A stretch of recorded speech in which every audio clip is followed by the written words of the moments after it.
बिस्मिल्लाहिर्रहमानिर्रहीम। खतरनाक अब खुद खतरे में है। मुराद से ही डी चौक आया, निकला कैसे? गोली क्यों चलाई, किसने चलाई? अली मोहम्मद खान की ऑडियो लीक आ गई। जनरल फैज हमीद का ट्रायल, क्लासिफाइड दस्तावेजात के बारे में तहलका खेज इंकशाफात। अडियाला के बाद इमरान खान का नया नेक्स्ट स्टॉप चुड़ैल खबरें ले आई है। और अब मौलाना फजल रहमान की यलगार।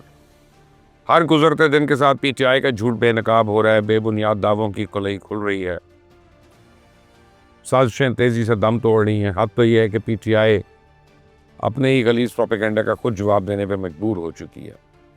इसके भगौड़े इनकलाबी रोजाना नया झूठ घड़ते हैं, पूरी ताकत से वो झूठा बयानियां फैलाते हैं। लेकिन अब पाकिस्तान में मौजूद कफन पोश इनकलाबी अपने ही रोपोश साथियों के फैलाए झूठे बयानिए को अवाम में झूठा साबित कर देते हैं। कासिम खान सूरी अमेरिका से दावा करता है कि इमरान खान अडियाला जेल में नहीं बल्कि फौजी तहवील में है।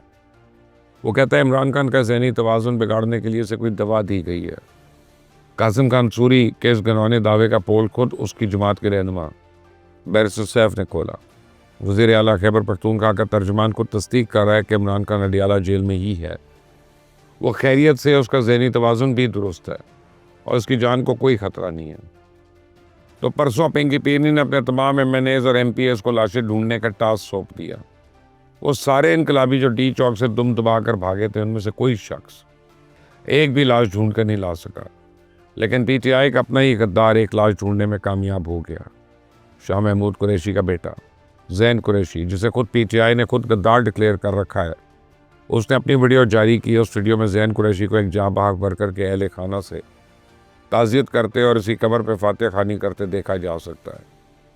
सैकड़ों लाशों का दावा करने वाले अभी तक सिर्फ एक लाश दिखा पाए और पीटीआई का सोशल मीडिया उससे भी जहर फिशानी कर रहा है। मरने वाले कारकुन के अहले खाना को कोस रहा है कि पार्टी के गद्दार को घर में क्यों घुसने दिया। तो दुनिया को लाशें दिखाने में बुरी तरह नाकामी के बाद इस इंतशारी टोले सोशल मीडिया पर तूफान बर्पा कर रखा है कि गोली क्यों चलाई। तो इनका इस गलीज मुहिम का जवाब हुकूमत तो नहीं दे पाई, लेकिन पीटीआई के अपनी एक रहनुमा ने इस सवाल का जवाब दे दिया है। अली मोहम्मद खान की एक ऑडियो लीक सामने आई है, जिसमें वो पार्लिमानी कमेटी के इजलास में अलीमा खान और पिंकी पीरनी के लत्ते लेते सुनाई दे रहे हैं। अपनी इस ऑडियो लीक में वो पार्टी में मोरूसियत के खिलाफ शोला बयानी कर रहे हैं। अलीमा खान से पूछ रहे हैं कि इसने फाइनल कॉल की क़यादत करने का ऐलान क्यों किया। पिंकी पीरनी से पूछें कि जब इमरान खान ने संजानी जाने का कहा था तो फिर वो डी चौक क्यों गई।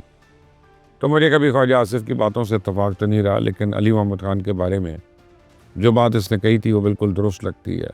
ये शख्स वाकई दरूद शरीफ पढ़ने के बाद शायद झूठ बोल देता है। इसने अपनी ऑडियो खुद लीक किया क्योंकि इसके कारकुनान पूछ रहे थे कि तुम कहाँ थे, क्योंकि इसे पता है कि 9 मई की तरह ये फाइनल कॉल भी गले पड़ने वाली है।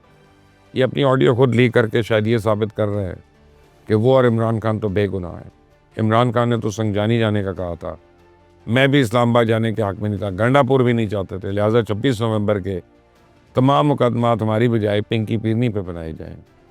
तो अली मोहम्मद खान इस ऑडियो लीक के ज़रिए खुद को और अपनी महात्मा को 26 नवंबर के वाक़े से बरी ज़िम्मा तो नहीं करार दे सकते ना। मैंने खबर दी थी कि इमरान खान ने संजानी जाने का नहीं कहा था। बैरिस्टर गौर और बैरिस्टर सैफ जब संजानी की तजवीज़ लेके गए थे अडियाला जेल, तो महात्मा ने इन दोनों को ठीक ठाक बेइज्जत किया था और जाते जाते उनको हुक्म दिया था कि बुशरा बीवी जो कहती हैं उस पर अमल करो। तो मैं आज भी अपनी इस खबर पे कायम हूँ, लेकिन अफसोस इस बात का पीटीआई हमेशा भाग जाती है। उसने तो मेरी खबर की तरदीद नहीं की, उल्टा संजानी वाला झूठ तराश लिया। तब यही झूठ उनके गले पड़ा हुआ है। मज़ीद झूठ पर झूठ बोले जा रहे हैं। कई सैकड़ों लाशों का दावा करते हैं, कई पूछते हैं गोली क्यों चलाई गई। लोग कहते हैं झूठ के पाँव नहीं होते, लेकिन मैं कहता हूँ सच का भी तो कोई सर पैर होना चाहिए ना। मान लिया पीटीआई झूठी थी, वो तो हमेशा झूठ बोलकर भाग जाती है, लेकिन हुकूमत जो सच बोल रही है इसका भी तो कोई सर पैर नहीं है। कल वज़ीर इत्तलात ने दावा किया कि 26 नवंबर को मुराद सईद को डी चौक में मौजूद था। तोड़ फोड़ करने वाले इंतशारी गिरोह की क़यादत वही कर रहा था। उसने अफगान को तोड़ फोड़ के लिए पैसे दिए। इसके लोग अमरीकी हथियारों से लैस थे। इसी के लोगों ने कील लगे डंडे जो हैं पुलिस वालों पे बरसाए, उनको ज़ख्मी किया, मारपीट की और वर्दी का तकद्दुस पामाल किया। तो वफाकी वज़ीर इत्तलात ने यह दावा भी किया कि मुराद सईद खैबर पख्तूनख्वा के वज़ीर आला हाउस में छुपा बैठा है। अता तारण की बात सुनकर मैं तो हैरान हो गया हूँ कि ये लोग इस इंतशारी टोले के प्रोपेगेंडे का सद्देबाब एक वज़ीर अपनी नाकामी का एतराफ़ खुद अपने मुँह से कर रहा है कि रियासत का एक मुजरिम डी चौक आया और वो उसको पकड़ नहीं सके। ये खुद तस्लीम कर रहा है कि हम इतने नालायक हैं کہ مراد سعید پشاور میں سی ایم ہاؤس میں چھپا ہوا اور ہم اسے پکڑنے سے قاصر ہیں۔ تو کل عطا تارور نے حکومت کی جگہ صحیح کروائی، آج وزیر اعظم سیکریٹریٹ نے اس کا بندوبست کر دیا۔ پی ایم سیکریٹریٹ نے ایک کمیٹی بنا دی ہے جو اس بات کی تحقیقات کرے گی کہ 26 نومبر کو ڈی چوک میں ہوا کیا۔ یہ حکومت اتنی نالائق ہے کہ انتشاری ٹولے نے سوشل میڈیا پہ محض ایک ٹرینڈ چلا کے گولی کیوں چلائی اور یہ دباؤ میں آ گئے اور فوری طور پہ ایک فیکٹ فائنڈنگ کمیٹی بنا دی۔ مجھے تو سمجھ نہیں آ رہا اس کمیٹی کی فائنڈنگ پہ یقین کون کرے گا؟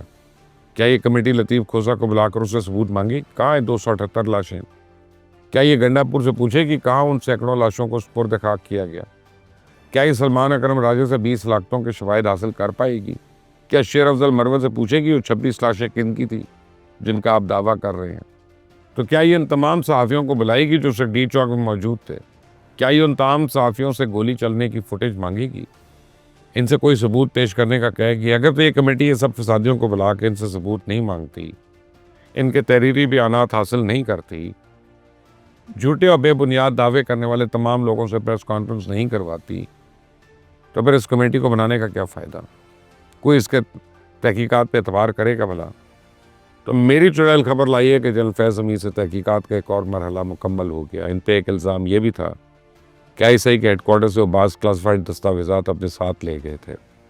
اب چونکہ یہ تحقیقات ابھی جاری ہیں لہٰذا میں اس مرحلے میں تمام معلومات تو آپ سے شیئر نہیں کروں گا، لیکن اتنا آپ کو ضرور بتا سکتا ہوں کہ اگر ان خفیہ دستاویزات سے عمران خان کا کوئی تعلق ثابت ہو گیا تو پھر واقعی عمران خان کی جان کو خطرہ ہو سکتا ہے۔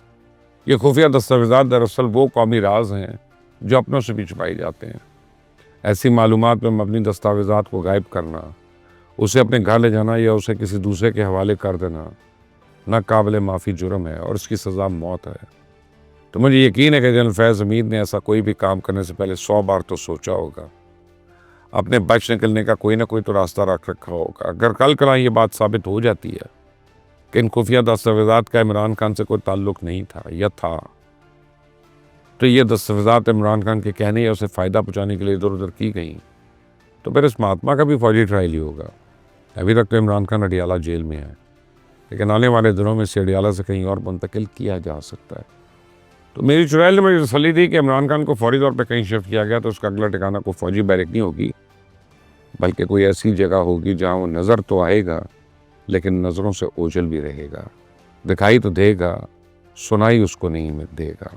اسے چلنے پھرنے کھانے پینے کی آزادی تو ہوگی، لیکن نہ تو آزادی سے میل ملاقات کر سکے گا، نہ سیاسی مشاورت کے نام پہ انتشار کی منصوبہ بندی کر سکے گا۔ مراد سعید قانون نافذ کرنے والے اداروں کے ریڈار پہ آ چکا ہے۔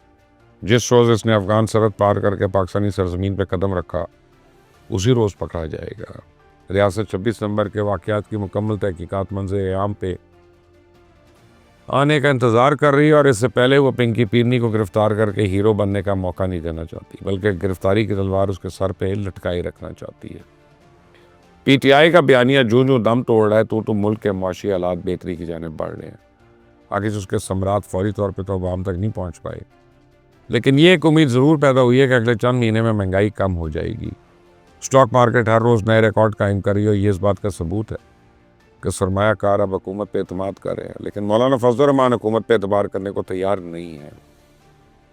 ہر روز وہ کسی نہ کسی بہانے سے حکومت پہ تنقید کے نشتر چلاتے ہیں، دبی الفاظ میں سڑکوں پہ نکلنے کی دھمکیاں بھی دے رہے ہیں، لیکن ابھی تک تو شہباز شریف کے کان پہ جوں نہیں رینگ رہی ہے۔ اس حکومت نے ابھی تک انہیں منانے کی کوئی سنجیدہ کوشش نہیں کی ہے، اور ان کی یہی غیر سنجیدگی ایک دن ان کے گلے پڑے گی۔ پی ٹی آئی تو مولانا کی منتیں کر رہی ہے، وہ بھی نہیں مان رہے۔ اس سے پہلے کہ دیر ہو جائے حکومت کو چاہیے کہ مولانا فضل الرحمان سے بات کرے، انگیج کرے، ان کو یہی بہترین موقع ہے۔ انتشاری ٹولہ تیزی سے سکڑ کے خیبر پختونخوا تک محدود ہو چکا ہے۔ مولانا فضل الرحمان سے کے پی کے میں تگنی کا ناچ نچا سکتے ہیں۔